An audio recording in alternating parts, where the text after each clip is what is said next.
सावन का महीना हो और शिव जी की स्तुति ना हो, ऐसा हो ही नहीं सकता। कहा जाता है कि 12 ज्योतिर्लिंग की सिर्फ स्तुति सुनने मात्र से ही हमारे पाप कर्म कट जाते हैं और हमें मोक्ष मिलता है। तो आज बात करेंगे शिव जी के द्वितीय ज्योतिर्लिंग मल्लिकार्जुन ज्योतिर्लिंग के बारे में। मल्लिकार्जुन ज्योतिर्लिंग आंध्र प्रदेश के श्रीशैलम क्षेत्र में स्थित है। एक बार कहा जाता है कि श्री गणेश और कार्तिकेय अपने विवाह के बारे में चर्चा कर रहे थे। चर्चा कुछ इस तरह से थी कि सबसे पहले विवाह कौन करेगा। अब श्री गणेश और कार्तिकेय ने अपने माता पिता को भी इस चर्चा में सम्मिलित कर लिया। तो माँ पार्वती और शिव जी ने एक प्रतियोगिता रखी। प्रतियोगिता कुछ इस तरह से थी कि सबसे पहले जो पृथ्वी प्रदक्षिणा करके वापिस आएगा उसका विवाह पहले कर दिया जाएगा। अब प्रतियोगिता के बारे में सुनते ही कार्तिकेय मोर पर बैठकर पृथ्वी प्रदक्षिणा के लिए चल पड़े और गणेश जी वहीं पर बैठ के बहुत देर तक सोचते रहे और बहुत देर सोचने के बाद उन्होंने अपने माता पिता की ही प्रदक्षिणा की।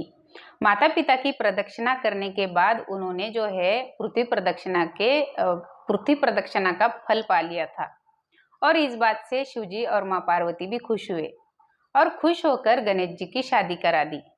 और जब कार्तिकेय पृथ्वी प्रदक्षिणा करके वापस आए और कार्तिकेय को जब पता चला कि गणेश जी ने अपने माता पिता की प्रदक्षिणा करके पृथ्वी प्रदक्षिणा का फल पा लिया है और उनकी शादी भी हो गई है, ये जब कार्तिकेय को पता चलता है तो कार्तिकेय बहुत रुष्ट होते हैं और रुष्ट होकर वो अपने माता पिता का आशीर्वाद लेकर क्रौंच पर्वत पर चले जाते हैं।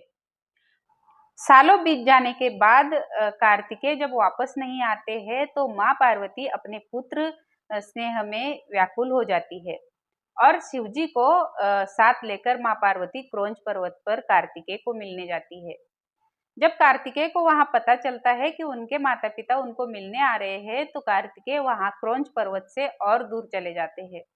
जब माँ पार्वती और शिव जी क्रौंच पर्वत पर पहुंचते हैं वहां उनको कार्तिकेय तो नहीं मिलते, लेकिन वहां जो है शिव जी मल्लिकार्जुन ज्योतिर्लिंग के रूप में प्रकट होते हैं। मल्लिका माँ पार्वती का नाम है और अर्जुन शिव जी को संबोधा जाता है, इसलिए ये जो मल्लिकार्जुन ज्योतिर्लिंग है ये माँ पार्वती और शिव जी का मिश्रित रूप माना जाता है। ये 12 ज्योतिर्लिंग में से मल्लिकार्जुन ज्योतिर्लिंग तीर्थ क्षेत्र होने के साथ साथ ये एक शक्तिपीठ भी है, क्योंकि यहाँ माँ सती के शरीर के कुछ अवशेष गिरे थे। इस वजह से इस तीर्थ क्षेत्र को शक्तिपीठ भी कहा जाता है। ये थी हमारे शिव जी के द्वितीय ज्योतिर्लिंग मल्लिकार्जुन ज्योतिर्लिंग की कहानी। कहा जाता है कि 12 ज्योतिर्लिंग की कहानी सुनने मात्र से या स्तुति सुनने मात्र से हमारे पाप कर्म कट जाते हैं और हमें मोक्ष की प्राप्ति होती है। आपको पूरे 12 ज्योतिर्लिंग की कहानी अगर सुननी है, कहानी के वीडियोस अगर देखने हैं तो लिंक मैंने डिस्क्रिप्शन बॉक्स में दे दी है, आप जाकर चेकआउट कर सकते हैं। अब मुझे दे दीजिएगा इजाजत। हर हर महादेव, जय श्री महाकाल, राधे राधे।